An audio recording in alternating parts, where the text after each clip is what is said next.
itu sampai tahun 95, kemudian saya dapat kesempatan sekolah lagi ke Amerika. Masya Allah. Assalamualaikum warahmatullahi wabarakatuh. Semoga kita semua sehat, sejahtera, dan jangan lupa bahagia.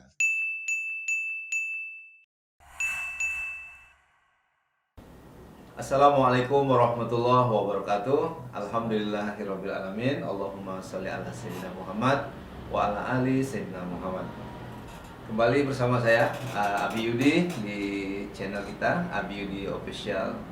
Alhamdulillah hari ini saya mendapatkan kehormatan di tengah kita sudah hadir ya sahabat saya, guru kita, tokoh masyarakat kita, insya Allah calon pemimpin masa depan kita insya Allah. Bersama saya sudah hadir Bapak Dr. Haji Muhammad Ihsan STMSC. Apa kabar Alhamdulillah. Pak Dokter? Alhamdulillah. Sehat ya? Alhamdulillah. Alhamdulillah. Pak Dokter, ini benar ya lahirnya di Selat Panjang? Iya. Tanggal? Selat Panjang tahun 71. Ya, 71. 15 Februari. Bukan 81 ya? Allahu Akbar. Jadi benar 15 Februari 1971, baru 50 tahun. Usianya baru 50. Semoga semakin banyak menebar manfaat. Amin, amin. Bapak Dr. Ihsan. Saya mau tanya-tanya dikit tentang pendidikan Pak Dokter. Karena mencapai dokter itu kan tidak mudah ya. Kalau SD, SMP, SMA di mana? Ya, saya SD sampai SMA di Dumai. Dumai. Di Iya. Dumai. Jadi masa kecil saya di Dumai. Kemudian lanjut sekolah kuliah di Bandung di ITB. Institut Teknologi Bandung. ITB. Tahun berapa itu Pak Dokter? Tahun 89 sampai 93. Masya Allah. Nah, di situ Prodinya teknik sipil. teknik sipil Teknik ya. sipil ITB. Alhamdulillah. Itu di luar apa di asrama Salman itu? Nah, kita kontrak rumah waktu itu. Kontrak ya? Ya, tapi memang aktif lah ya, aktif di kegiatan Masjid Salman ya? Ya, kita keislaman di kampus Ya. kawan-kawan. Alhamdulillah izin Allah awal-awal pandemi saya di sana Oh ya. mampir ngobrol sama pengurus Masjid Salman. Oh ya. Jadi sebagian mahasiswa itu ada asramanya ya? Oh, ada ya. Ada ya. Ya, Ya, asrama Mas memang Khalid. dari dulu ada sih. Dari dulu ada ya? Ada asrama. Masih Tapi kan asrama kan terbatas ya. Iya. Jadi ya, tidak semuanya. Iya, iya. Saya termasuk yang di luar asrama lah. Iya, alhamdulillah. Terus begitu selesai Pak Dr. Ya. Ihsan lanjut ke ini ya kabarnya ke selesai, Amerika. Iya, selesai kuliah tahun 93 itu saya sempat kerja 2 tahun di Bandung. Di Bandung. 2 tahun kerja di kampus sih sebetulnya. Iya, iya. Tapi yang kita kerjakan ya banyak proyek-proyek di luar ya, Barelang ya. Oh, gitu. Pemetaan Barelang, kita ikut desain dulu. Itu proyek bareng-bareng dosen apa? Iya, bareng dosen. Nah. Ya, kita kan masih muda waktu itu Iya. ya. Sekarang juga masih muda. Ya, itu sampai tahun 95, kemudian saya dapat kesempatan sekolah lagi ke Amerika. Masya Allah. Beasiswa apa mandiri? Hampir mandiri sebetulnya. Iya. Karena belum ada beasiswa pada waktu itu dari Indonesia. Tahun berapa itu Pak Dokter? Tahun 95. Itu di Universitas Di Amerika di Utah Utah ya? State. Ya. Tengah ya? Ya. Amerika Tengah, Ya. bagian tengah ya? Tengah agak ke utara. Iya, iya. Utah State. Tahun 95 sampai tahun 99 akhir. 3 tahun juga dan mungkin 4 tahun. 4 tahun sambil 4 tahun setengah. kerja lah. Kehidupan kan Iya. lumayan ini ya. Iya, iya. Biayanya high cost. Di sana kan saya dapat beasiswa dari universitas di sana. Universitas di sana. Di Amerika. Jadi kita harus kerja riset ya. Iya, iya. Kita riset di sana, ya kita kerjakan tesis, disertasi, S2, S3 kan pada waktu itu. Di kampus yang sama. Di kampus yang sama, ya digaji, ya kita juga menyelesaikan penelitiannya. Iya. Kalau boleh saya sambung ini nanyanya Pak Dokter. Kenapa pilihannya ke Amerika gitu? Iya, Karena iya. teknik sipilnya, atau Iya. karena universitasnya, atau karena Iya. kurikulum pendidikan di sana? Alasannya tentu ada ya. Iya, jadi yang jelas pada waktu itu kan dosen saya yang di ITB kan banyak alumni dari Amerika. Oh, gitu sanatnya ya. Iya, jadi sanatnya aksesnya mereka lebih banyak dapat informasi kan. Iya, iya. Nah, jadi kita melamar dari Indonesia, kemudian diterima, kemudian ya masuk ke sana. Iya, iya. Ya alhamdulillah lah, saya bersyukur. Nggak ada juga. pilihan lain waktu itu ya. Ada sih, Perancis, ada misalnya, waktu itu, Eropa. ya pada waktu itu sempat juga rencana mau ke Jerman kan. Jerman ya. Jerman udah belajar bahasa pada waktu itu, udah Iya. kurang 6 bulan belajar bahasa Jerman. Iya. Tapi belum ada rezeki, baru itu belum terbuka Iya. apanya, Iya. kesempatannya. Ternyata ditawarkan ke Amerika. Kalau kita sih pada waktu itu mana masih muda kan, Iya. mana-mana aja lah pokoknya. Apalagi dengar Amerika ya. Pokoknya berangkat sekolah, pokoknya asal keluar lah gitu Iya, kan. iya. Udah senangnya udah tak ampun gitu kan. Dan orang tua pun meridoi ya. Ya, orang tua mendukung. Ya. Waktu saya berangkat itu barusan menikah tuh. Terus istri ditinggal. Saya menikah tahun 95 itu bulan Januari kan. Kami ya, Iya. kami menikah. Januari 95, berangkat sekolah itu bulan September nggak salah, tahun 95. Jadi istri tinggal dulu sekitar 3 bulan. Iya, iya. Berangkat, kemudian kuliah, udah settle, baru boyong istri 3 bulan aja. Seharusnya bulan madu itu Iya, ya. itu, 3 ya. bulan awal pernikahan Iya. ditinggal. Ya, tapi alhamdulillah cepat ngumpulnya. Cepat ya, ngumpul ya, alhamdulillah. Ya, memang harus ngumpul ya. Berarti anak-anak lahir di Anak situ. dua lahir, Waduh. kedua lahir di Amerika. Anak nomor 1, anak nomor 2.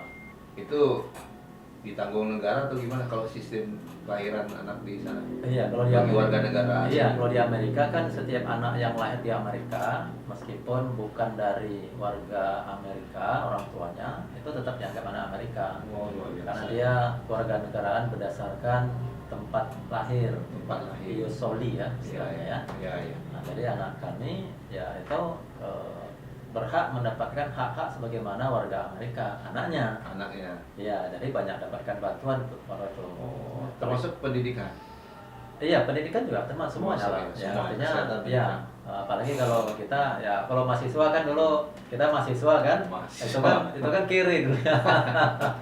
Beasiswanya apa yang kita dapatkan dari kampus kan terbatas. Iya. Ya, jadi ya kita istilahnya termasuk golongan miskin lah ya, yang berhak mendapatkan bantuan kan. Tapi nggak, kalaupun kita susah nggak bikin orang susah di sana. Ya, karena ya, kesana sih biasa aja ya, orang Iya. nggak terlalu perbedaannya nggak Iya. terlalu jauh ya antara yang punya dengan yang enggak. Ya, Berarti cuma, Dr. Ihsan karena ada istri dan anak-anak tentu juga bekerja ya? oh ya, Sambil ya, untuk ya, info ya? ya, makanya saya kerja di pertama kerja di kampus Asisten dosen. ya, asisten dosen. Ya, tapi kemudian anak juga udah lahir. Ya, kita coba ya kalau ada penghasilan tambahan kan. Iya. Makanya saya kerja juga di sana. Kalau tinggal nggak jauh dari Utah? Di Utah di kampus ya. Iya. Ya, waktu itu tinggal dalam kampus sih. Iya, Nah, di iya. kampus ada perumahan, kita tinggal di Oh, dalam Masya Allah. kampus. Lebih Karena aman juga ya? Lebih aman, lebih dekat. Ya, kemudian suasananya kan suasana orang mahasiswa semua kan. Tadi ya. Ya, enak sih di sana. alhamdulillah. Ngomong-ngomong Utah, itu kan ada yang di Liga NBA Oh ya, Utah ya? Utah Jazz. Utah Jazz, Nah, ya. kalau grup bola basket Utah Jazz. Memang ya. dari sana itu? Iya, Pak Dr. Utah Jazz. Oh. Ya, markasnya di Salt Lake ya, Salt Lake Oh. City. Kalau kami sekitar berapa jam ya? 2 jam kali ya. 2 Iya. jam dari Salt Lake-nya. Kota khusus pelajar tuh, Logan namanya, Utah Iya. State itu. Utah Jazz itu saya masih ingat tuh bintang ini kalau tahun berapa dulu ya? Tahun 2000 dulu yang ngetop itu. Iya, iya. Dia lawannya Chicago Bulls kan Iya, waktu iya. siapa masih aktif, Jordan. Michael Jordan ya. Scottie Nah, Pippen. lawannya Utah Jazz itu Carmelo. Iya. Carmelo, LA Lakers juga ya, LA Lakers terkenal ya. itu ya. Sempat nonton Liga NBA di Amerika? Oh, nggak sempet karena Tiketnya kita harga-harga masih- mahasiswa Waduh, nggak ada ya? Yang Sama jelas aja. kami waktu itu Allah. nggak terpikir lah ya. Iya, iya. Nggak terpikir untuk nonton itu ya. Karena di TV kan kita bisa nonton. Bisa nonton ya? Iya. Live juga ya? Iya, live Iya. juga. Baik. Jadi istri di rumah saja nggak ikut Kalau studi? kalau kuliah formal dia enggak, tapi dia ikut ada kursus-kursus pendek ya. Ada ya? Ada kursus-kursus pendek di kampus karena istri kan kebetulan jaga anak ya di Iya. rumah. Anak kami juga 2 pada waktu itu, dan dia juga menjaga anak-anak yang lain, jadi orang nitip. Oh, kayak TPA baby. ya. Ya, sana namanya babysitter ya. Babysitter. Ya, penjaga bayi, penjaga anak itu. Nah, itu rupanya di sana usaha seperti itu ya, karena dia mendidik anak anak Amerika itu dalam pengawasan pemerintah. Kabarnya ibu juga psikolog ya? Ya, nah kebetulan istri kan psikolog. Nah, jadi dia ikut program pembinaan bagi warga yang babysitter gitu. Ya. Nah, jadi ya dari situ ada kelas-kelas khusus, kelas-kelas tambahan, karena itu dia belajar di sana. Ya, lumayan juga ada sertifikat ya. Iya. Di samping itu income ya buat. Iya, income juga income udah jelas ya. Iya.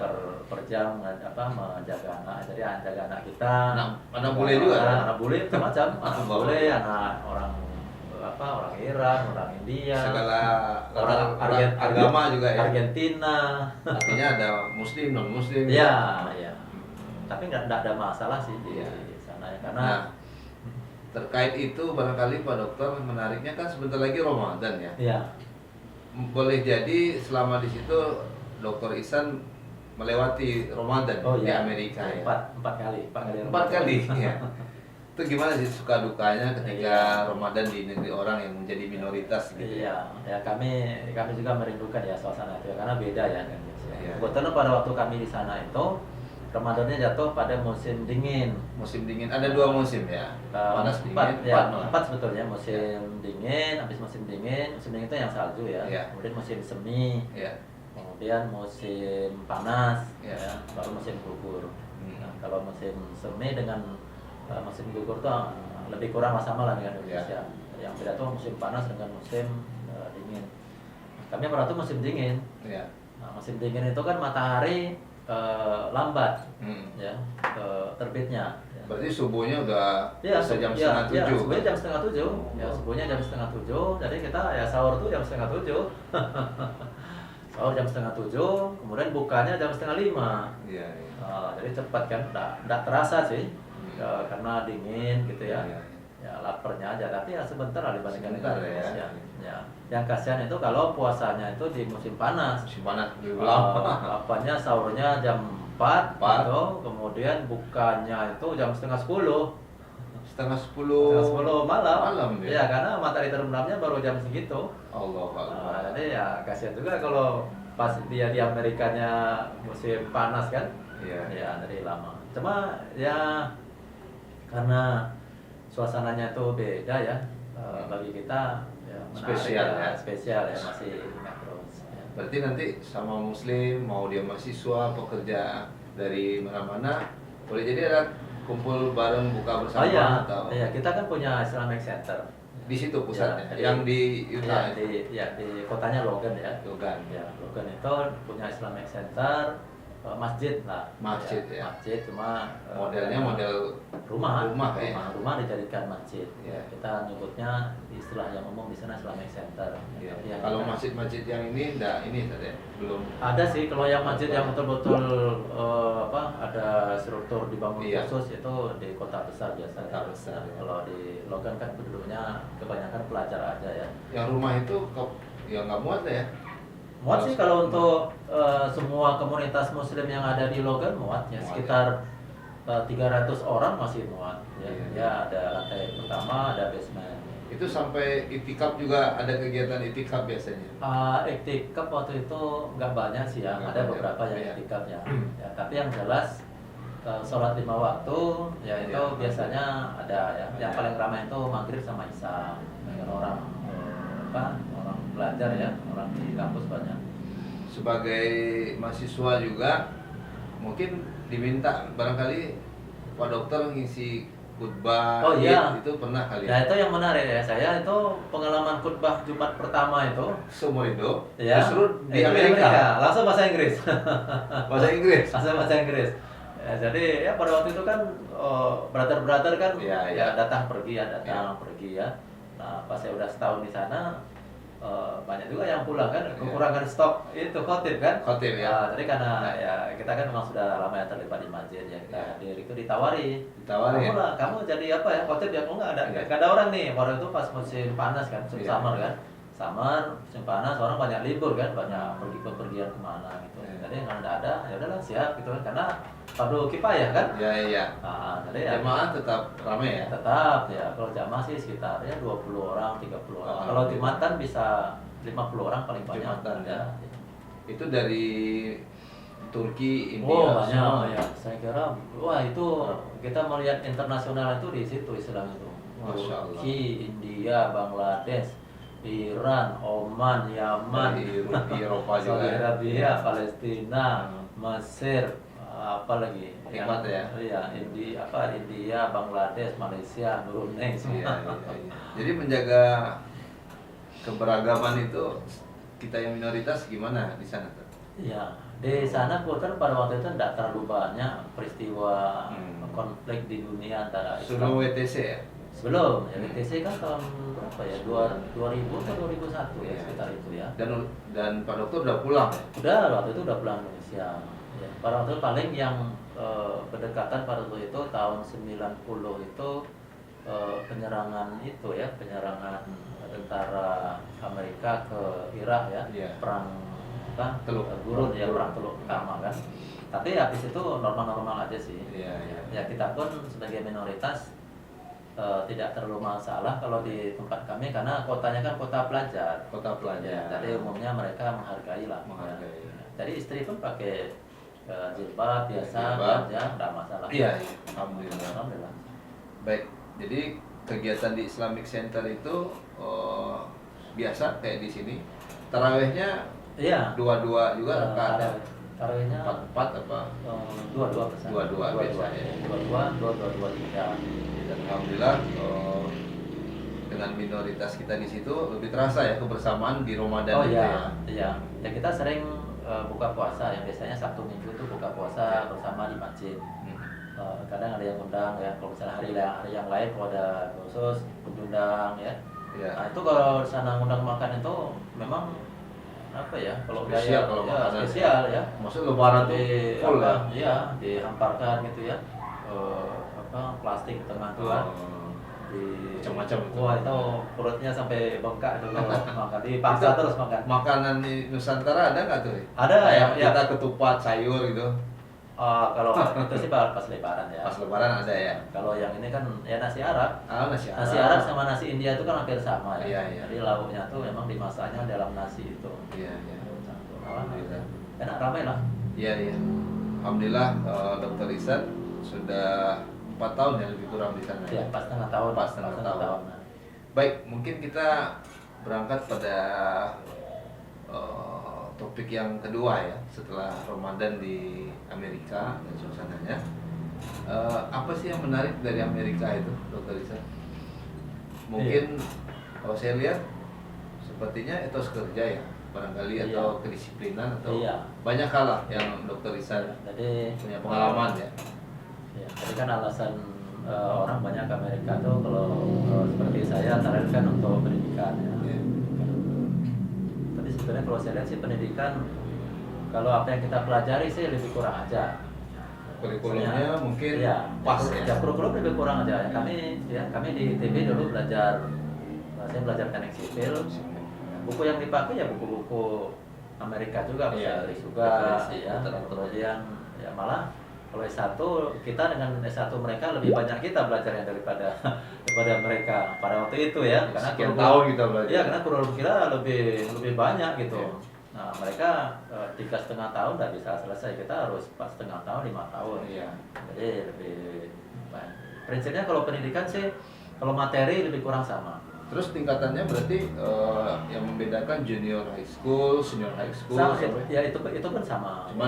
Cuma bedanya kalau di Amerika tuh saya melihat ya. Jadi kalau saya lebih merasakan di Amerika itu sistem pengaturan kehidupan mereka itu yang mungkin pelajaran yang lebih penting saya kira ya, yang saya dapatkan di mental itu ya mereka ya. Jadi mereka mengatur sistemnya, misalnya contohnya pendidikan ya.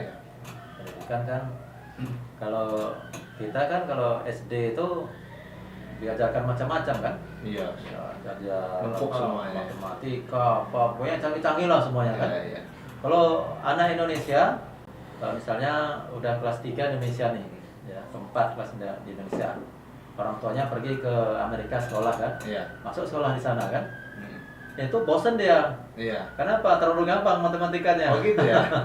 Nggak perlu amat dulu ya. Nggak ada tantangan gitu kan. Orang kita Indonesia kan kelas 3 4 udah canggih-canggih matematikanya, udah pakai tanda kurung-kurung perkalian apa. Kalau di sana mudah sekali gitu. Tapi praktis barangkali. Nah, cuma memang setelah itu ya mereka bisa melejit pengembangan pemikiran. Kenapa? Karena mereka kalau SD itu banyak bermain.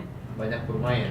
Bermain sama sikap ya, Iya. attitude ya. Kalau kita akhlak sama apa namanya, Karakter building lah ya. karakter ya.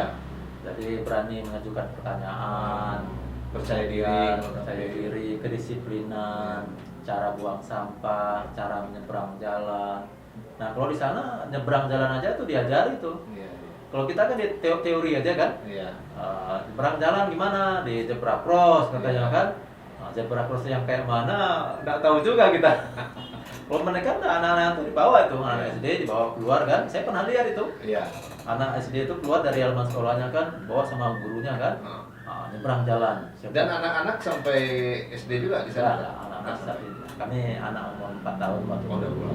belum sempat belajar di sekolah Iya. formal. Ya, jadi mereka ngajar tuh langsung ya. Saya lihat tuh, jadi bawa ke tepi penyeberangan itu. Ayo, ya kan sekarang caranya nyebrang jalan, ya kan. Berdiri semuanya, jangan lewati garis ya. Iya. Kan ada garisnya tuh sebelum masuk ke jalannya. Lihat ke kanan. Iya. Lihat kanan. Ada nggak? Nggak ada, ya kan. Lihat kiri. Ya, Kiri aman semua. ya. Nggak ada, aman. Lihat kanan sekali lagi untuk memastikan. Nggak ada lagi, nah baru nyebrang. Nyebrang nggak boleh lari ya. Jalan. Sampai ya gitu. Iya, iya. Nah, buang sampah juga gitu. Aplikatif ya. Iya, jadi memang langsung ya, Kehidupan langsung ke lapangan ya. Nah, Implementasinya ya. sama juga di kampus juga gitu. Kalau pendidikan itu kita kan kalau di kampus kan sering ada textbook ya, Iya. buku panduan kan, Iya. tebal-tebal, ya, mahal-mahal gitu. Iya. Nah, kalau di kita kadang bisa dipakai bisa enggak sama dosen. Tapi kalau di sana kalau enggak dipakai buku yang sudah disuruh beli itu mahasiswa lapor ke dekan. Kok nggak ini? Bukan dipakai, nanti dosennya dipanggil. Iya. Kamu suruh mahasiswamu beli buku tapi nggak mau pakai. Dan di situ sekalian ada latihannya ya. Ada soal-soalnya Soalnya. semuanya. Nah, jadi kita ya modal itu aja. Dan Kalau jadi punya- sistematis ya. Iya, jadi sistematis. Kemudian kalau buat PR itu diperiksa. Iya, betul-betul diperiksa ya. Kami yang meriksa tuh. Kami. Saya tersinggung ya. Kami Karena asisten dosennya ya. karena nggak meriksa ya. Ya, kami asisten itu kami yang meriksa tuh kan. Habis itu di jawaban yang benar ditempel di Iya. papan pengumuman. Iya. Jadi mahasiswa udah dibagikan tuh kan dia bisa ngecek tuh. Oh ini. Iya. Jadi yang diujiankan itu ya itu aja, yang PR itu. Jadi kalau kita dapat apa ya, dapat B itu biasa tuh ya. Iya. Ya, kalau kita usaha dikit aja itu dapat A. Kalau format nilainya sama ya. Ya sama ya, Iya. skala 4 juga ya. Iya. Jadi kalau malas pun kita ya, itu udah dapat C itu. Iya, iya, iya. Karena dia udah ada semua ya. Iya Tinggal kita mau ada semua. kerja. Ya, jadi kalau nggak dapat B itu keterlaluan menurut saya. Iya, iya. Karena bagus sistemnya. Iya. Itu selama di situ sampai ke ini nggak, yang universitas yang paling tua, Harvard University? Nggak jauh. Jauh ya? Bahkan di pantai timurnya. Wow, gitu ya. Ya. Itu emang universitas paling tua ya katanya. Ya barangkali ya karena di pantai Iya. timur. Ya, jadi. Dan saya dengar itu Pak Dokter itu juga dari apa namanya konsep wakaf yang ditiru tuh. Iya bisa Iya, jadi. kalau Iya. nggak salah Iya, ya. betul. Ya, Harvard, kemudian yang satu lagi Carnegie Mellon Iya, ya. iya. Universitas Fund yang top, ini ya. ya. Dana-dana Iya, sosial juga betul. dari. Iya. Terus kalau untuk infrastruktur di sana untuk lembaga pendidikan, kalau di Jepang kan itu luar biasa ya, fasilitas teknologinya dan seterusnya. Kalau di sana juga sama Oh ya. iya, jadi kalau di Amerika kan dia punya standar ya. Iya. Jadi standar jalan, Iya. standar bangunan, Iya, iya. standar drainase, Iya, iya. nggak boleh salah-salah. Ya, di sana kalau kita cari rumah sewa itu nggak ada yang jelek. Bagus-bagus ya. Karena rumah yang jelek nggak boleh berdiri. Iya. Jadi iya. kalau kita nyewa rumah ya itu harganya ya harga paling murah $300, $400. Itu waktu dokter di sana dolar udah sampai berapa ya? Waktu itu paling berapa ya? tinggi ya. 90 terakhir. Pas waktu Krismon sampai 15.000 juga. Oh, udah sampai Sama, 15.000. ya. Oke. Pertama berangkat sih 2.500. Iya, iya. Tapi selama bekerja di situ standar gajinya juga lumayan ya. Iya. Ya artinya kalau kerja di sana kan upah kita dengan biaya hidup itu udah terlalu jauh. Ya. Itu bus kuning tuh yang terkenal di Amerika ngantar anak sekolah Bus sih, sekolah. bus sekolah tuh ya, yang Ya. panjang warna kuning Ya. gitu, kayak terbuaya itu memang ada. Ya rata-rata seperti itu.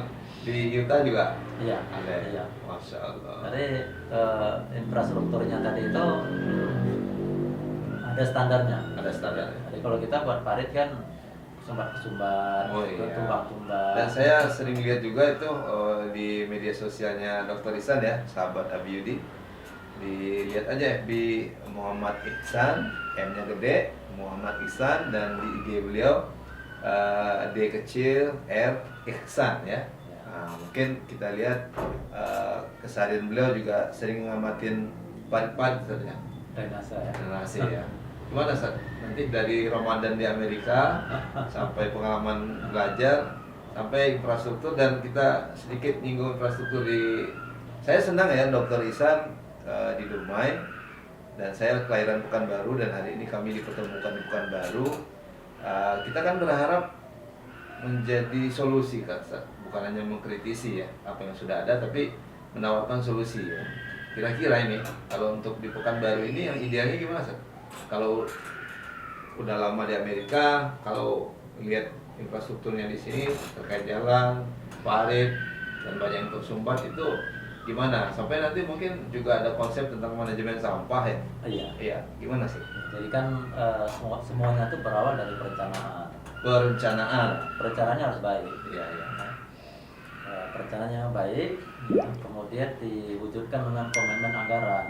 Perencanaan, kemudian komitmen anggaran. Ya, baru kualitas pembangunan. Kualitas pembangunan. Ya, jadi misalnya banjir nih, Hmm. ya banjir, ini kan masalah. Iya. Nah, buat perencanaannya untuk mengatasinya. Iya. Ya, jadi dipetakan apa masalahnya, kemudian solusinya. Iya. Udah. Itu ada biaya-biaya. Ya, Anggaran. kemudian didesain ya tempat-tempat tertentu harus dibangun parit, bangun gorong-gorong, dibesarkan. Itu kan perencanaan. Iya. Nah, tapi kan perencanaan nggak langsung jadi. Iya. Namanya juga berencana. Iya. Nah sekarang yang kedua, komitmen anggaran, komen nggak? Iya, iya. Dimasukkan nggak di dalam APBD? Dianggarkan nggak? Iya, iya. Kalaupun dianggarkan berapa jumlahnya? Iya, iya. Gitu. Kalau sekarang kita defisit apa surplus anggaran? Ya, mudah-mudahan surplus. Iya. Tapi komitmen Komitmen masukkan. ya jangan cuma 100 juta, Iya. 500 juta ya Oh. nggak ngepek kan. Iya, iya. Jadi harus serius ya pemain anggaran ya. Kemudian kualitas pelaksanaan sesuai nggak dengan yang direncanakan. Iya, iya. Eksekusinya Nah, ya. eksekusinya. Nah, baru jadi dia. Iya. Nah, 3 itu. Iya, Ya. iya. Kalau nggak ada perencanaan apalagi. Iya. Nggak ada anggaran apalagi. Nah, Terus apalagi, eksekusinya beda lagi. Ada pun 2 itu eksekusinya entah siapa-siapa yang ngerjakannya kan amburadul kan ya sama aja. Jadi 3 itu. Saya kira Kalau komitmen kalau berangkatnya ya. kalau 3 itu dapat kita cepat selesai. Coba selesai Cepat. ya. Nggak rumit-rumit sih, Pekanbaru menurut saya Iya. nggak rumit ya, nggak rumit. Kalau dibandingin dengan daerah Utah, gedein mana? Oh, gede Pekanbaru. Gede Pekanbaru. Gede Pekanbaru. Oh. Dan di Amerika itu kan negara-negara bagian itu ya. Iya. Apakah infrastrukturnya lebih kurang sama Iya. anggarannya, Iya, komitmen pelaksanaan? Iya karena tadi itu Amerika itu kan dia punya standar. Standar ya. Ya, Iya, sama kayak iya. kita kan standar pembangunan, standar kualitas jalan, kualitas drainase. Jadi mereka berdasarkan itu. Di anggaran juga ada sistem Iya, budgeting gitu. iya, misalnya. anggarannya berapa ya, dan mereka kan biasa disiplin ya, disiplin anggaran ya, dan kualitas pelaksanaannya pun bagus. Iya, iya. Kita kalau bisa disiplin ya, nggak ada masalah. Yang penting serius. Iya, iya. Ya serius ya, kita serius tadi itu ya, serius perencanaan, serius di komitmen anggaran, serius di pelaksanaan, selesai itu. Iya, insya Allah ya. Ya, Ustaz, insya Allah. Pak Dokter ya. Dan alhamdulillah, berarti kan ini sudah ada di pikiran Dr. Ihsan ya, teman-teman semua. Kalau nanti satu saat diamanahkan barangkali, kan kita nggak tahu ya hidup ini kan. Boleh jadi ada yang diamanahkan di rektor, ada yang diamanahkan dekan. Kalau sekarang kegiatan Pak Dokter di Universitas Riau ya? Ya, saya di Undri ngajar ya. Ngajar di Pasca ya, sipil ya. Di Pasca Teknik Sipil di S1 juga. Tapi Pak Dokter menolak ASN ya? Iya, Saya dengar ya. Iya, saya. Kenapa sih orang berbondong-bondong pengen jadi Ya, biar PNS, Pak ya, Dokter biar nolak? yang masuk PNS itu ada tempat kan. Oh, Masya Allah. Sesuai dengan namanya, Ihsan ya. Iya. Berbuat baik. Jadi kalau diamanahkan ini Pak Dr. Ihsan untuk menjadi pemimpin lah di Pekanbaru ini, karena Dr. Ihsan sendiri kan sudah beraktivitas di Pekanbaru nih. Kalau diamanahkan, kira-kira program jangka pendek, menengah, jangka panjangnya seperti apa ya? Iya. Kalau di Pekanbaru ini kan yang jelas permasalahan infrastruktur itu yang paling banyak ya. Infrastruktur yang paling penting itu menurut saya itu bagaimana mengatasi banjir. Banjir dulu. Menjadi prioritas yang utama. Iya, ya. Dan banjir kan sekarang sudah ada master plan-nya. Ya, master plan pengendalian banjir. Ya, kebetulan saya diikutsertakan tim leader ya. Oh. Tim leader saya. Ya, saya ketua timnya untuk menyusun itu. Dan saya kira itu sudah bagus ya Pemko mengambil jalan itu. Artinya dari segi perencanaan sudah mulai. Alhamdulillah. Ya. Nah, tinggal komitmen sama di pelaksanaannya. Iya. Ya. Dan banjir ini banyak aspek yang kena ya. Iya. Kepentingan masyarakat. Iya. Kalau Abi jalan-jalan ya Iya. di perumahan-perumahan itu, ya, itu banyak orang meninggikan rumah ya. Iya. Kemudian membendung-bendung itu karena banjir. Ya. Dan itu berapa coba biaya mereka membendung itu, meninggikan rumah itu kan mahal. Beban rumah tangga Ya. Kemudian ada yang rumahnya sampai roboh, ada yang pindah rumah. Nah itu kan istilahnya pengeluaran semua. Iya. Nah belum lagi kerugian misalnya kalau banjir tidak bisa lewat, Iya. macet, ya penyakit lagi. Iya. Ya. Jadi permasalahan banjir ini yang pertama. Kemudian yang kedua protes lagi pengelolaan sampah. Iya. Ya, sampah itu jangan dikira cuma hanya pengangkutan ya, tapi juga mulai dari awal ya, dari masyarakat ya dipilah, sampahnya dikurangi, baru diangkat. Iya. Diangkat di TPA-nya seperti apa pengolahannya Iya. ya, supaya tidak bau, tidak berserakan, tidak menimbulkan penyakit. Nah ini dua ini yang besar nih ya Di Pekanbaru ya, di Pak Pekanbaru. Dokter ya. Ya, kemudian yang ketiga itu baru jalan. Jalan Ya. lebih mudah sebetulnya. Kalau drainase beres, sampah beres, ya itu jalan tuh ngikut nanti. Iya. Ya. Nah kemudian baru fasilitas-fasilitas yang lain, Iya. ya taman itu ngikut aja ya, kerapian kota, Iya. ya, pelayanan administrasi, Iya. kependudukan, ya surat menyurat, ya. Ya, itu. Kalau pendidikan, kesehatan itu udah otomatis itu. Otomatis ya. Ya itu udah otomatis. Pekanbaru ini kan anugerah ya. Masya Allah. Anugerah karena apa? Anugerah dari Allah itu dia ada tengah-tengah. Dekat akses kemana-mana. Akses kemana-mana, jadi di tengah-tengah, dari utara ke barat, dari utara ke selatan, timur ke barat. Masya Ya, Allah. tadi tepat persimpangan ya. Pantas dia dari pekan itu. Pekan itu kan pasar artinya Iya, kan. iya. Ya pasar. Ya, jadi memang kalau jualan manggalin Bisnis di bagus ya. Pekanbaru ini memang ditakdirkan dia tuh kayak Menggali apa menggalas ya? kayak Makkah lah kali ya. Iya, di tempat perlintasan itu. Ya. Jadi yang diurus itu dikemas saja kotanya. Iya. Nggak usah diajari orang bisnis di Pekanbaru nih. Iya. Kotanya dikemas, dirapikan, orang nyaman, wah itu udah cakep tuh. Kalau infrastruktur pasar baik Iya. yang tradisional maupun modern, Iya. kalau yang Dokter Ihsan lihat sendiri kan berapa titik saya lihat tuh Oh ya. ada yang nggak diurus gitu ya, dan tanda kutip Iya. dibiarin gitu. Iya. Kayak Iya. di Jalan Tuanku Tambusai misalnya. Betul ya. Jadi yang harus dibantu itu pasar tradisional. Iya. Pasar tradisional yang pedagang-pedagang kecil itu banyak berjualan di sana. Iya. Nah, itu yang harus difasilitasi. Baik yang punya pemerintah maupun punya swasta, punya Iya. masyarakat ya. Seperti di Pasar Pagi RMK kan. Iya. Itu kan masyarakat yang mengelola. Iya. Tetap harus difasilitasi. Iya, parkirnya. Iya, parkirnya semuanya. ya. Ya itu kehidupan masyarakat ya. Iya. Jadi harus Setiap hari, ya.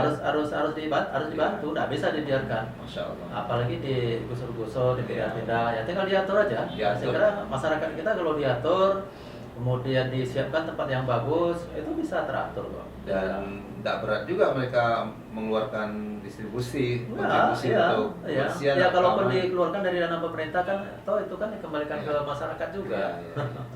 Iya. Alhamdulillah. Dan kalau terencana lalu komitmen melakukannya itu kan tentu perlu pembelajaran ya. Nah, mungkin kedepannya khususnya generasi muda ini biar menjadi orang yang komitmen itu gimana tuh Pak Dokter? Karena saya dapat informasi Pak Dokter dengan hobi berlari ya. Itu kebiasaan di Bandung apa di Amerika? Oh, kalau lari sih saya dari dulu ya. Wow. Dari SMP, SMA ya. Udah berlari. Ya. Saya dulu cita-cita mau masuk Akabri. Oh gitu. Kalau saya masih lari dari kenyataan. Akabri ya? Jadi ya, Tentara? Ya, Oh, jadi cita ya, jadi makanya fisik harus siap kan. Iya. Nah, cuma itu dari SMA tuh udah jadi kebiasaan. Tambah lagi kuliah di Bandung kan. Di Jawa Barat kan banyak gunung. Iya, iya. Nah, jadi ya saya suka naik gunung. Oh, naik gunung. Untuk bisa nyaman naik gunung kan fisik kan harus kuat. Jadi harus rajin lari kan. Sekarang masih naik gunung? Masih sekarang masih. Ada pengaruh ya ke karakter? Oh ya, kepemimpinan? saya sangat merasakan. Ya. Saya sangat merasakan naik gunung itu banyak pelajaran ya, banyak keuntungannya. Kayak dari sikap, pembentukan sikap lah terutama. Ya. Pernah bawa anak-anak ke gunung? Nah, Pak pernah. Dokter? Ya. Pernah ya? Pernah. Ya. Umur berapa itu? Anak umur berapa? Anak saya 5, 4. Lima-limanya ya, pernah naik gunung? Iya, pernah. Masya Ya. Allah. Nggak kapok ya setelah di Ya, bawah? yang kapok ada, Ada, ya. ada juga. Iya. Ya, biasa lah. Ya, tapi enak ya naik gunung itu. Pertama pelajaran persiapan. Ya. Iya, iya. Jadi untuk naik gunung kita harus siap. Iya. Ya, siap fisik, siap peralatan, Iya. siap menghadapi cuaca. Iya, iya. Itu yang pertama persiapan. Allah. Yang kedua, meskipun kita bersiap, kadang-kala ada kejadian yang tidak terduga. Iya. Nah, itu kita harus sabar. Nah, itu pelajaran Hujan. hujan, ya mungkin atau ada yang cedera, Ya. atau ada anggota rombongan yang tidak kuat, Iya. ya, atau ada perubahan rencana. Nah, itu kita harus siap juga karena kalau di gunung kita nggak bisa minta tolong sama siapa-siapa. Iya, iya. Kita mengandalkan kelompok kita, atau Iya, mengandalkannya kan cuma mengandalkan diri kita kan. Iya. Nah, itu pelajaran kesabaran, menahan Iya, iya. cerita. Dan mengerti di tim kita ya. Ya, Orangnya nah, mungkin pelajaran visinya nggak sama. ya, kerja sama tim ya. Ya, kemudian ya menikmati, Iya, iya. menikmati kalau udah sampai di atas ya kita yakin kan bahwa ini penderitaan ini akan berakhir. Iya, iya. Nah, yakin aja kita sampai gitu kan. Dan melatih keyakinan terhadap kebesaran Allah juga Oh, ya, ya. sampai di Iya. puncak gunung ya, Iya. melihat Kita merasa, iya. sunrise gitu ya. Iya, kita merasa kecil ya, sangat Nah, kecil. Kembali ke persoalan olahraga tadi atau nanti ke outdoornya gunung. Kadang udah jalan tuh kayak saya lari tapi tiba-tiba nggak komit lagi gitu. Nah, ada tips nggak Dokter Ihsan biar kita membangun komitmen sampai kita Iya. merencanakan sesuatu yang menjadi solusi bagi kota ini kan menjadi smart city, kota madani gitu. Nah kan ini latihan komitmen itu. Iya. Komitmen lari berapa kali sepekan, komitmen Iya. olahraga. Kalau saya melihatnya supaya yang penting itu kesadaran dulu ya. Sadar dulu Ya, sadar dulu. Bukan ya mungkin komitmen itu bagian daripada kesadaran ya. Apa kesadaran yang paling mendasar menurut saya yang harus dibangun itu bahwa aktivitas fisik itu adalah karakteristik alaminya manusia. Fisik, Iya. kegiatan fisik. Dulu ya, manusia ini selama beribu-ribu tahun, mungkin cuma 100 tahun ini aja yang manusia ini malas bergerak, mager ya. Jadi malas bergerak tuh mager. Mager, Mager. malas gerak. Iya. Cuma 100 tahun ini aja nih, karena orang udah punya kendaraan, udah Iya. punya mobil. Tapi TV ribuan pakai tahun remote, sebelumnya itu gerak orang semua. bergerak. Itu manusia relatif lebih sehat. Iya, iya. Nah, Justru lebih sehat iya. motorik. Nah sekarang kita kembali ke situ aja. Iya, iya. Nah, Mau sehat apa? Iya, nah sekarang kan kita sudah pakai mobil, pakai kendaraan, Ruang AC. pakai remote, minimal pakai sepeda motor. Iya. Jadi fisik kita di mana? Kayak kita duduk sekarang, Iya. 1 jam, 2 jam kan, nggak Iya. terasa kan? Nggak terasa ya? Nah. Ngobrol sama dokter Isan nggak terasa ya? Nah terus fisiknya di mana? Hmm. Nah maka itu kalau kita fisiknya gerak fisiknya kurang, kita harus olahraga. Olahraga ya. Olahraga. Dan itu sebuah kesadaran melatih komitmen kita Iya. untuk terus melakukannya. Iya, karena kalau nggak olahraga, kalau saya mau nggak olahraga, badan sakit-sakit. Oh gitu ya. Badan sakit-sakit, kemudian pikiran nggak Nggak fresh, fresh, ya. ya. Kemudian mood jadi nggak bagus. Itu berapa kali larinya satu pekan? Saya ukurannya bukan lari, Oh, saya geraknya. ukurannya aktivitas fisik. Mau sepeda, mau lari, ya. mau renang, mau renang, mau cuci mobil, cuci mobil. mau jalan pagi, mau beres-beres rumah gitu ya. Yang penting satu hari itu minimal setengah jam. Dan alhamdulillah sahabat Abi Yudi, kita pernah dulu latihan Aikido ya. Berapa lama dulu ya? Ya, lama. Pak Berapa Dokter ya? ya? Tahun 2000. Itu ngambilnya di Amerika. Ya, saya belajar Aikido di Amerika. Sampai duel sama Steven Seagal. Enggak lah. Enggak. Udah jauh dia. Udah jauh. Sekarang masih latihan Aikido. Sekali-sekali. Sekali-sekali, Kalau ya. rindu, Iya, ya, latihan. ya. Alhamdulillah. Kita juga pernah buat komunitas Riau Triathlon Community. Berenang, kemudian bersepeda lari. Nah, usia beliau 50, saya masih baru 44, jelang 45 ini bulan Mei. Itu jauh ketinggalan. Ya, latihan aja sih itu. Iya, iya. Kalau rutin latihan sama. Insya Allah ya. Jadi itu melatih juga bagian komitmen kita karena fitrahnya manusia itu memang gerak ya, bergerak ya. Iya. Dan kecerdasan inilah kemudian kita bisa memutuskan sesuatu untuk hal-hal yang baik di samping niat untuk melakukan sesuatu yang baik pula ya, Pak Dokter ya. Oke. Kemudian di tengah-tengah kesibukan Pak Dokter, ketika waktu membagi waktu keluarga, organisasi, masyarakat, apalagi nanti kalau memang amanah itu ya, kita nggak tahu ya, namanya proses jalan hidup ini, itu mungkin sudah ada planning juga barangkali untuk manajemen waktu. Karena di Amerika kan kita kalau janjian sama orang kan appointment kan nggak bisa tiba-tiba ujuk-ujuk datang gitu, mesti telepon dulu ya. Nah itu tentang manajemen waktu itu gimana efektifnya ya ketika kita nanti di keluarga, di masyarakat ya. Iya, kalau saya kan dari dulu suka membuat perencanaan. Oh gitu, ditulis daily ditulis, activity ya, ditulis ya. Dulu kan ada buku diary tuh. Iya. Diary ada hari apa, jam berapa gitu ya. Jadi kita bisa merencanakan gitu kan. Jadi misalnya seminggu ke depan hari apa atau bulan depan ya, itu dicatat kan. Catat itu pertama. Ya, tadi kita harus mencatat perencanaan kita. Terukur. Ya. Kemudian yang kedua ya berusaha disiplin Untuk melakukan apa yang sudah dicatat. Ya, jadi selain itu rencanakan apa yang akan Anda lakukan apa yang sudah Anda rencanakan. Personal productivity. Ya. Kadang ada orang sibuk aja Pak Dokter ya, Ya. tapi sebenarnya di luar rencana, sehingga capaian targetnya nggak maksimal. Ya, jadi hidup ini kalau saya sih tidak boleh dibiarkan mengalir apa adanya. Ya. Meskipun secara garis besar dia mengalir seperti itu, kadang-kadang kita tidak bisa mengendalikan kan, karena satu lain hal. Tapi dasarnya kita tetap harus merencanakan. Kita merencanakan, Allah yang memutuskan, nah, gitu kan. Kita berikhtiar ya. Berikhtiar. Sambil diminum dulu Pak Dokter. Ini ada iklan kita nih. Ya. Karena stylenya Amerika ini gaya-gaya cup kopi di Amerika. Di situ banyak kedai kopi juga Pak Dokter. Banyak. Dan alhamdulillah banyak juga pelajaran ya. Tentunya lebih kurang 4,5 tahun di Amerika dengan sistem mereka dan pendidikan, etos kerja mereka ya. Dan bisa mewarnai juga ya dari sisi dakwahnya. Saya dengar Pak Dokter khutbah Idul Fitri ya, yang pertama kali tadi di sana. Iya, saya khutbah Idul Fitri dan juga kalau tidak ada kawan-kawan yang jadi imam, kita jadi imam. Oh, Masya Allah. Saya sempat pernah jadi jadi ketua masjid. Berarti udah pas ini, pas maksud saya.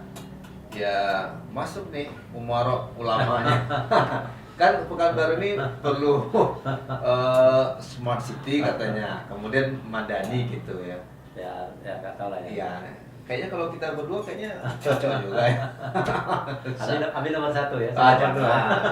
Saya biarlah menjadi ini Pak Dokter. Oh, Dai-trainer.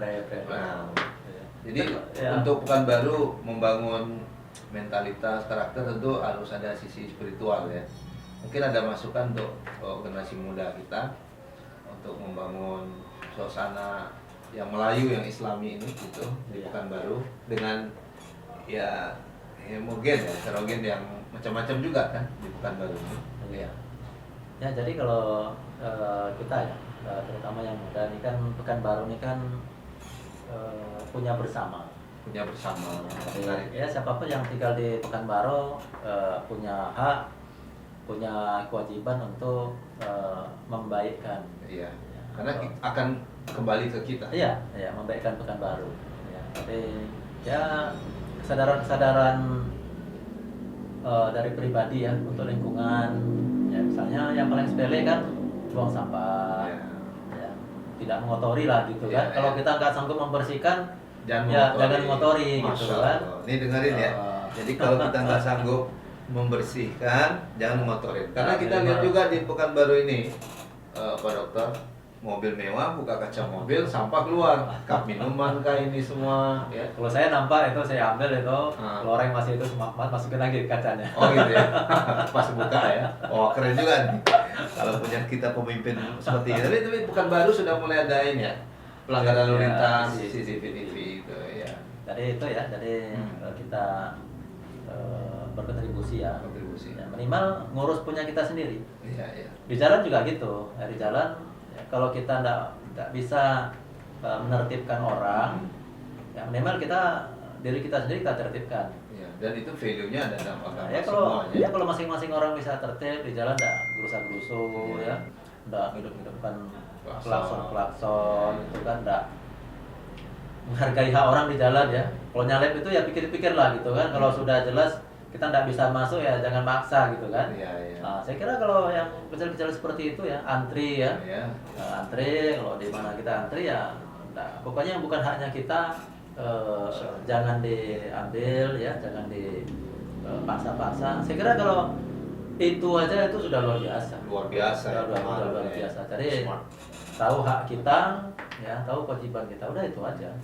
Ya. Kalau syukur-syukur bisa berbuat lebih daripada itu.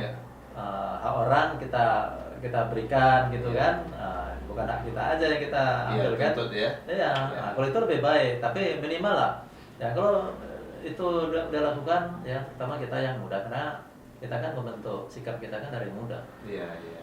Akan menjadi terbiasa dia. Iya. Dari kecil teranja-anja, terbawa-bawa, besar terbawa-bawa. Sudah tua, berubah tidak. Mari kita ngopi dulu. Luar biasa. Jadi kalau saya sama anak juga saya bilang itu, ya anak-anak kami kan, ya kalian itu diajarkan dari kecil supaya terbiasa apa yang kami ajarkan. Kalau tidak diajarkan sekarang, nanti kalian besar terbawa-bawa. Kalau udah tua, tidak mempan lagi. Orang pun tidak mau juga nasihati kita. Kalau udah tua untuk apa lagi? Segan ya. Percuma ya. Baik, jadi bentar lagi juga Ramadan nih Pak Dokter. Mungkin ada nasihat buat saya, buat kita semua. Sama-sama lah ya. Dan di Pekanbaru ini untuk menghidupkan suasana kembali. Kabarnya pemerintah, gubernur mungkin, wali kota juga memberikan ruang untuk orang kemudian menghidupkan masjid lagi ya. Tidak seperti Ramadan tahun lalu dengan kondisi lockdown dan PSBB. Tapi dengan protokol kesehatannya. Berarti Pak Dokter sendiri itu mendukung ya kegiatan Masjid Paripurna yang masif di Pekanbaru ya. Iya, bagus ya. Ya, alhamdulillah. Program-program yang baik mungkin bisa diteruskan ya. Iyalah. Pasangan Dr. Ihsan dengan Dr. Abiyudi. Cuman kalau beliau ini dokternya beneran. Kalau saya mungkin kaleng-kaleng gitu. Dokter ekonomi. Oh enggak. Baik, alhamdulillah lebih kurang sudah 1 jam Bang Nia ya.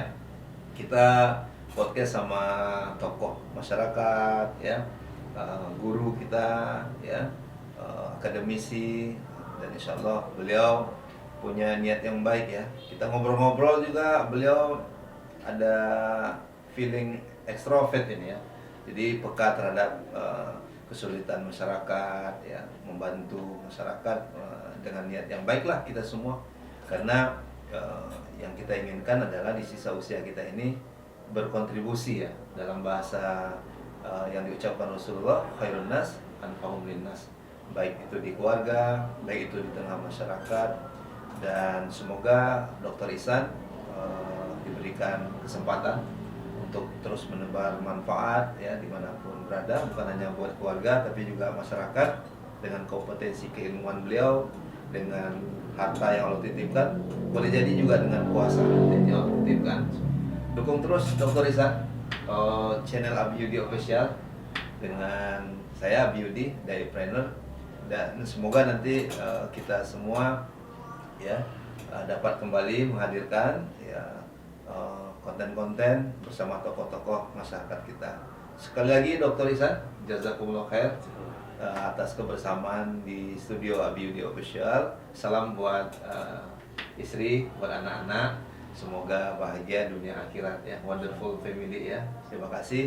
Mari kita akhiri Dr. Ihsan dengan mengucapkan alhamdulillahirabbil alamin dan doa kafaratul majelis ilmu. Subhanakallahumma wa bihamdika asyhadu an la ilaha illa anta astaghfiruka wa atubu ilaik. Assalamualaikum warahmatullahi wabarakatuh.